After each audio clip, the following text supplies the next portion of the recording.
Hey everyone, this is Tinkering with B-Hav, and I'm B-Hav. Give me fuel, give me fire, give me that which I desire.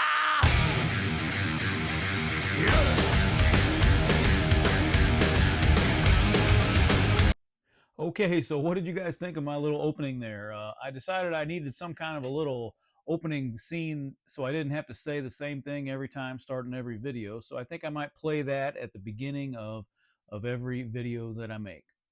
So you have to guys let me know what you think in the comments, and if I need to change it, I will. But I was just messing around and I made that, and I will see what you guys think.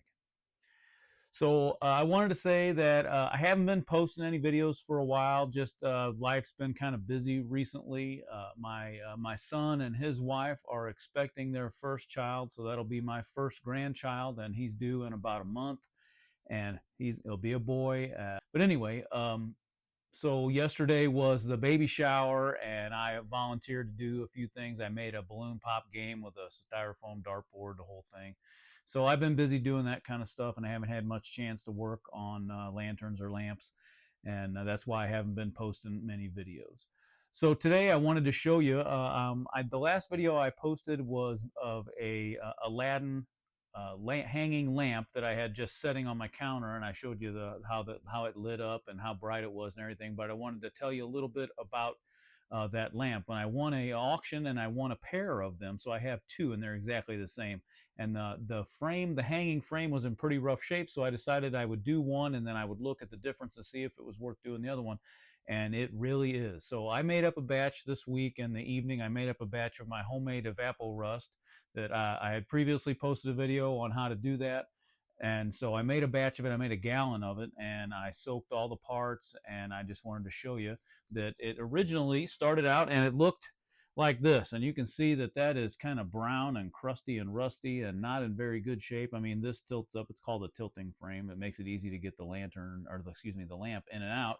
And the shade rests on this part here, and it hangs right here. And there's supposed to be a piece of metal hanging from here. It's called a smoke bell that keeps the heat from rising up and hitting the ceiling. It kind of dissipates it a little bit. But anyway, you can see what this one looks like.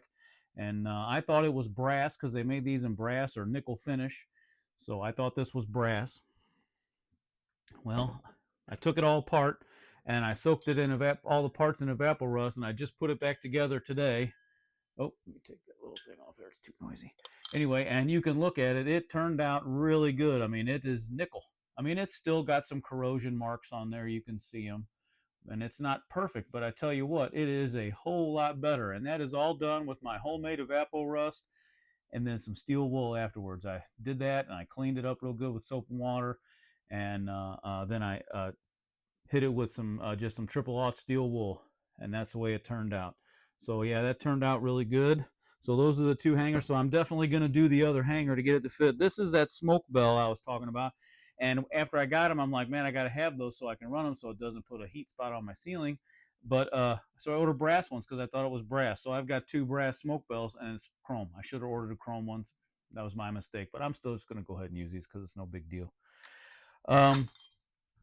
So this is what one of the lamps looks like before I clean the burner up. And you can look at this. You take the gallery off here. Come off of there. There we go.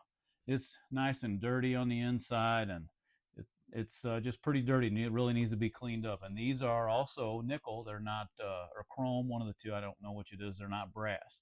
So it needs some cleaning up.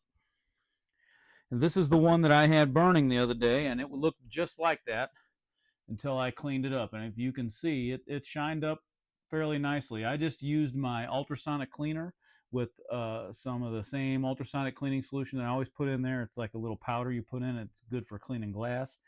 I did that, and then I just kind of buffed it up real good with a rag, a little elbow grease, and it turned out well. I'm not going to take this one apart. Well, I guess I could take the gallery off because that's got the mantle in there. And it does have this piece in here is brass, not chrome, and that's the way it was when I got it. So, but anyway, this one actually burns. It burns really good. You saw it the other night. So there's that. The way these go together is this. Fits up in here like that, and then it sets in the hanging fixture just like that, and then the shade goes over the top. and I'll show you the shade here because I have two of those. And these are a model 716 glass shade. And this is an original from back. They made these between 1933 and 1955, so it's hard to date exactly when, but you can tell it's an original one because it's got the line going through the diamond there. I found out on the panels, the line goes through the diamond, and on the reproduction ones, or the ones they made recently, that line doesn't go through there. So this is the one. How I got it there, it was very dirty. You can see I haven't cleaned this one yet. And here's the one that I cleaned up. And it cleaned up really nice. All the soot and everything came off of it. And you can see that that one doesn't have a line through it, but that one does. So this is original also. And all I used to clean this up was I just used Barkeeper's Friend and a magic eraser. And you can see it's pretty torn up. But I just sprayed the Barkeeper's Friend on there, and I just scrubbed it lightly with the magic eraser, and it cleaned all that gunk off. I did the inside and the outside. And this will set over the top like that. I might have to do a little bending on the levers just to get it to sit right, but that's that hanging lamp, and you can hang that somewhere and light it. I think I might try having a spot where I can hang them outside on my covered patio, and I'll run them in the summertime when we're sitting out there just to give some little more subdued light than the big electric lights and the floodlights and stuff like that. But I just think that was really cool, and it cleaned up really nice, and it's complete. That's the whole thing, just how it came, except the smoke bell. It didn't have the original smoke bell. They must have disappeared somewhere, and so I ordered some reproduction ones. But anyway, so that's what I've been working on. That's really the only thing I've done. My order from Old Coleman Parts finally came in yesterday. So I have the parts that I need. This is the main thing I needed right here, which was the graphite packing for around the valve stem. So now I can put together my 242A that I've been working on, that I shined this fount up real good. I showed you that in a video. But I've got all the parts to put it back together, so I'm going to make another video showing all that. I think that's really about it. One other thing I wanted to tell you about is I joined and am a member of the International Coleman Collectors Club, the ICCC, and they have a website. It is, what is it? Dang it, I should know it by heart, but it's international ColemanCollectorsForum.com. That's classified ads.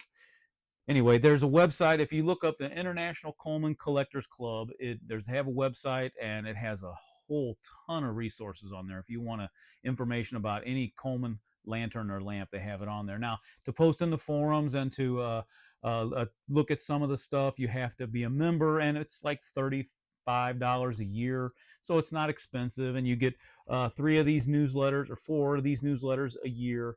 And it has a lot of information. They have conventions, and they have meetups where they'll all have big camp out for like a weekend, and they'll all bring all their lanterns. They do swap meets and sales and things like that. Really neat. I haven't been able to go to one of those yet, but I do want to in the future. So another thing that I did was they also published this book. So the Guide to Vintage Coleman Products, and this is like the Coleman Bible. It has everything you could ever want to know about any Coleman lantern or Coleman stove product, anything they ever made. It's even got stuff about the stoves that you would put in your house, the Sears lanterns, the U.S. Forest Service lanterns, lamps, everything is in here.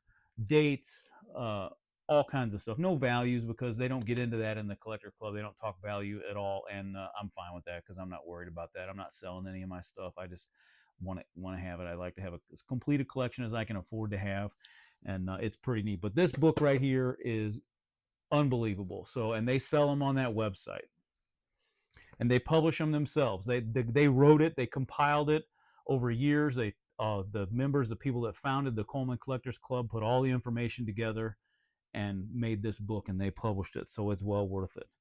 And then another thing that I got, which is very, very little, but this is a little Aladdin book that talks about all the different Aladdin models and shades and things like that. And it has a lot of information. You can find a lot of this stuff on the internet, but I have a hard time. I have to look it up every time and search through pages and pages of stuff to find the information that I want. Where if I have these books, I can go through it at my leisure and look at it and bookmark it, and it's just easier for me to look at.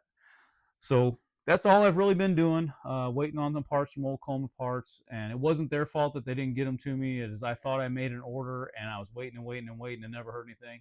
Put it all in my cart and I didn't click checkout and I didn't buy it. So I did that last week and it took less than a week for my parts to get here. So the guy at Old Coleman Parts is really good. He did not make a mistake and it didn't take a long time. I thought I made an order and I didn't. So uh, that's really all I got. My next video will be me putting together that 242C. I'll make a video and I'll show you the reassembly process for that, and I'll talk about all those parts. So once again, if you like my content, don't hesitate to share it, like it, subscribe to all my channels. Go to my website, tinkeringwithbhav.com. It has a link to all my social medias on there, my YouTube, Instagram, Facebook, and TikTok. So I haven't updated my website in a while. I really need to do some work to it and put more content on there. I just haven't had the time to do it, but I will. I'll get to it. I think I'm going to try to have my son help me with it. He's a lot more tech savvy than me because I've messed with it, and I'm just not that good at doing that kind of stuff. And editing these videos takes me a long time too because I'm not very good at that. But I'm getting better and I'm working on it. So I do appreciate all of you.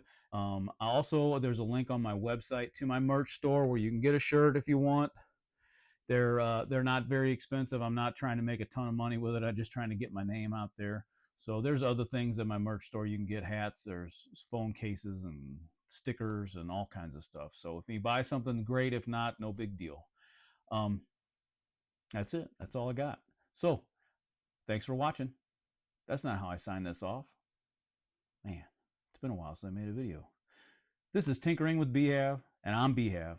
Thanks for watching.